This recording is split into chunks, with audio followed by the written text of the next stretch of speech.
आज म तपाईलाई B.Ed थर्ड इयर को यो major English subject ELT Methods and Practices भन्ने यो सब्जेक्ट को चाहिँ युनिट 3 को जसमा चाहिँ language teaching approaches and methods भनेर रहेको छ युनिट 3 मा।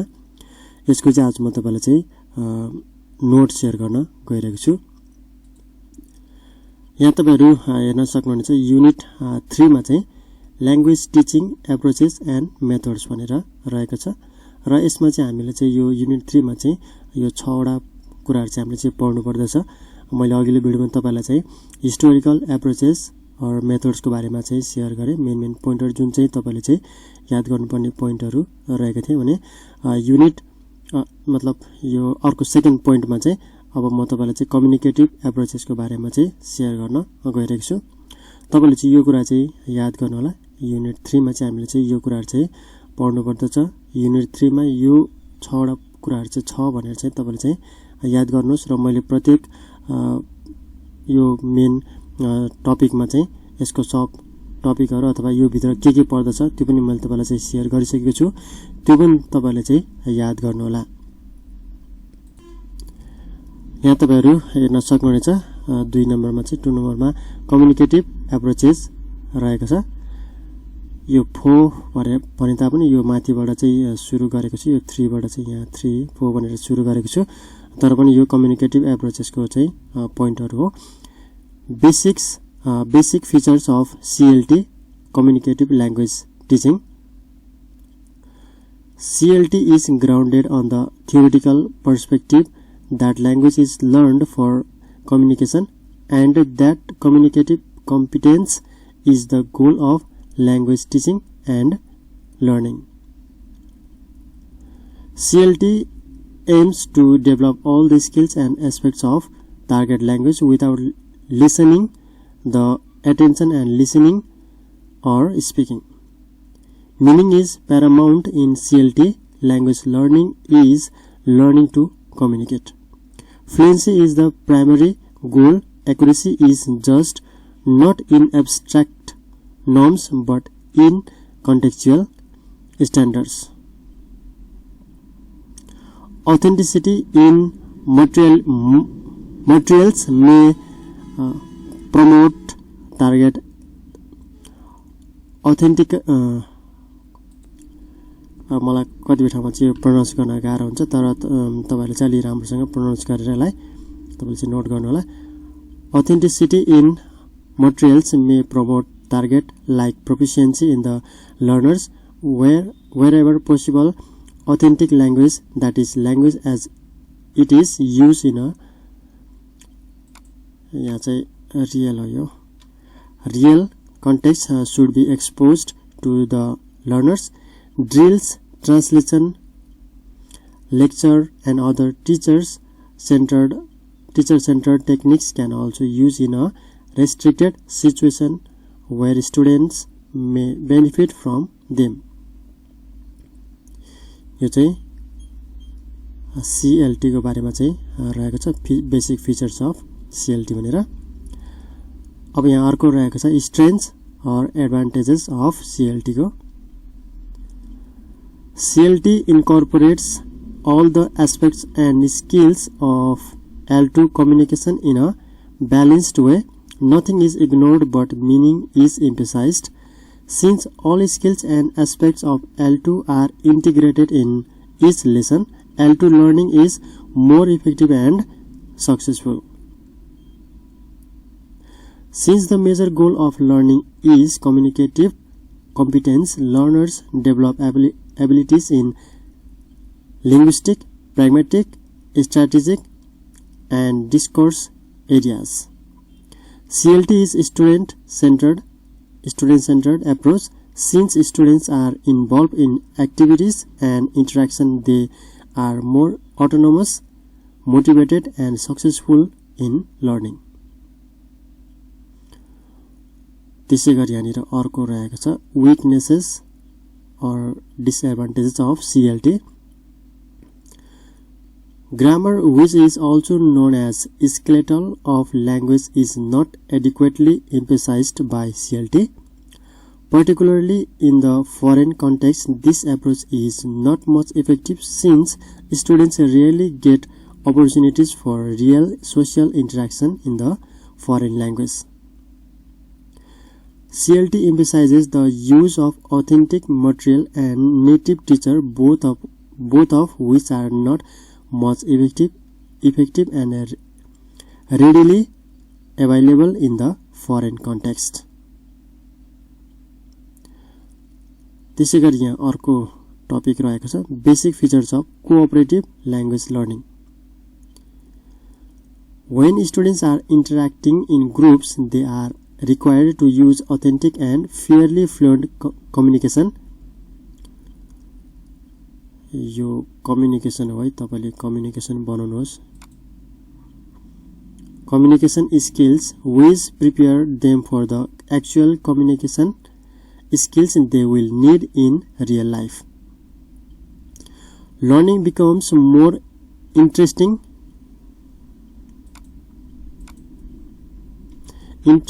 and motivating for students since they work with cooperative manner rather than competitive one.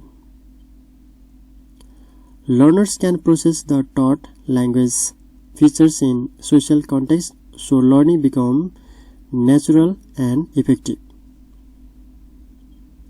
This approach makes learners more autonomous and responsible for their own learning. अर्को यहाँनिर point रहेको छ, अर्को topic रहेको छ basic features of experiential language teaching. Language learning is more effective if students are involved. यो चाहिँ मैले एडिट धेरै नगरिकन एडिटै गर्दिनु मैले जसो यो त्यसरी हाल्ने गर्छु, त्यो भिडियो अपलोड गर्छु. त्यही भएर काराकुरी यताउता पनि सबै यसमा इन्क्लुड हुन्छ. त्यसको निम्ति चाहिँ म तपाईलाई चाहिँ सरी भन्न चाहन्छु डिस्टर्बको निम्ति. र हामी अर्को यहाँ पोइन्टमा रहेको छौँ 6 नम्बरको टपिकमा चाहिँ basic features of experiential language teaching. Language learning is more effective if students are involved in concrete hands-on experience with the target language. Meaning is created through real experience, task and project. Your projects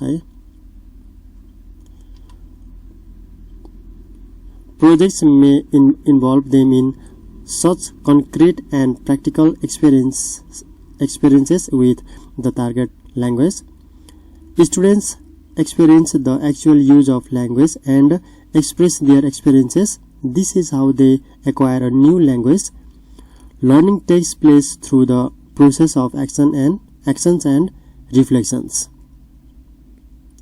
The role of teacher is often managing the task for students, providing them with necessary language input and giving clear instructions to them to accomplish the task successfully. त्यसै गरी यहाँनिर अर्को topic रहेको छ basic features of notional-functional approach. It suggests that language is for communication and communication has two basic elements, notion and function. Foreign language teaching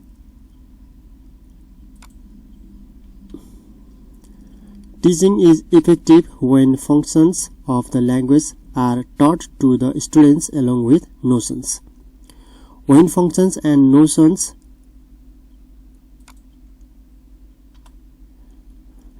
are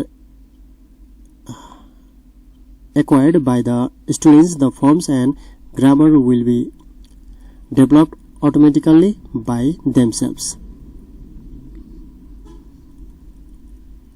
Students are encouraged to use language in real life situations. Learning is meaningful, natural and effective because it is the result of communicative activities that include notions and functions of language. Learners are active to learn and teacher plays a role of facilitator. Sequencing the language functions in the natural order of difficulty is an important role of teacher. अर्को यहाँनिर last topic रहेको छ यो 2 नम्बरको चाहिँ basic features of total physical response most of the grammatical structure and vocabulary items can be learned from the skillful use of imperative sentences or verbal commands by the teacher.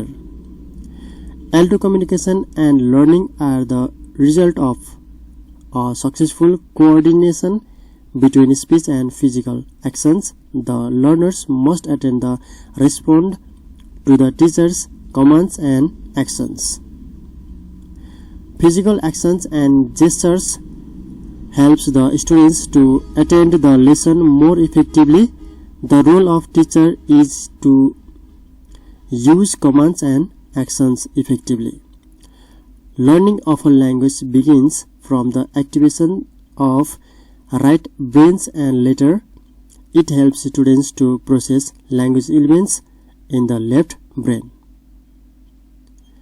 यो चाहिँ रहेको थियो 8 नम्बरको टपिक यो total physical response यसको बारेमा मैले तपाईलाई शेयर गरे खासमा चाहिँ मैले तपाईलाई चाहिँ यो मेन पोइन्टहरु मात्र शेयर मैले तपाईलाई चाहिँ मेरो पर्पज चाहिँ तपाईलाई चाहिँ यो शेयर गर्नु हो र मैले यसलाई पढेर पनि सुनाइदिए तपाईले चाहिँ यसलाई चाहिँ मेरो भोइसलाई तपाईले म्युट गरेर यो मेन पोइन्टहरु तपाईले चाहिँ नोट गरेर यसलाई तपाईले चाहिँ याद गर्न पनि सक्नुहुन्छ मैले चाहिँ तपाईलाई चाहिँ पढेर पनि सुनाइदिए मेरो मेन पर्पज चाहिँ तपाईलाई चाहिँ यो मेन पोइन्टहरु चाहिँ तपाईलाई चाहिँ शेयर गर्नु हो हुन्छ आजलाई यति नै आउने समयमा अरु बाँकी रहेको टपिकहरु पनि म तपाईलाई चाहिँ यसरी नै मेन पोइन्टहरु शेयर गर्ने नै छु र तपाईले चाहिँ सम्झनु पर्ने कुरा चाहिँ यो चाहिँ मेन पोइन्टहरु हो यसको एक्सप्लेनहरु लगायतका अरु पनि टपिकहरुको बारेमा पनि तपाईले बुझ्नको निम्ति अथवा पढ्नको निम्ति तपाईले चाहिँ अलि अरु पनि तपाईले चाहिँ सर्च गरेर तपाईले